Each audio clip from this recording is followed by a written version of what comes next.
lang natin yung safety ng baril yung paggamit ng baril.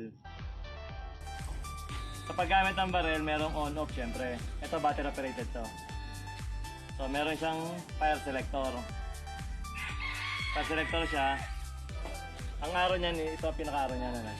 So pag yung mas nakaturo yan dyan, ibig sabihin naka-safe yan. So kahit kalabitin mo yan, wala yan. So once na yun inilagay mo dito, sa semi, sabihin niya isa lang ang putok niyan. Pag kinalabit mo isa lang. Pag yan nilagay mo sa full auto,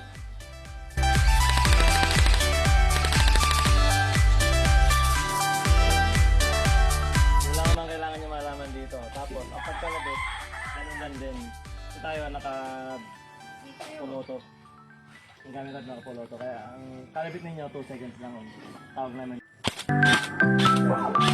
Pag wala, para lumabas ulit yung bala.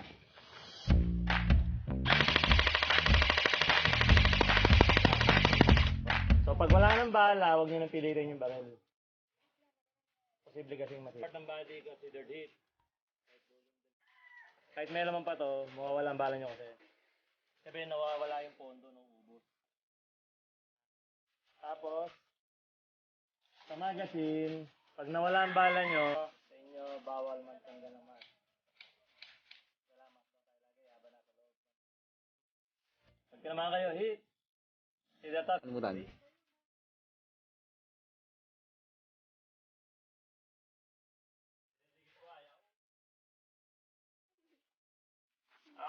Gawa na, hindi, sa kabila. Malapit lang din dito. Pag pinasabog mo siya, may mga bala, mapapagod.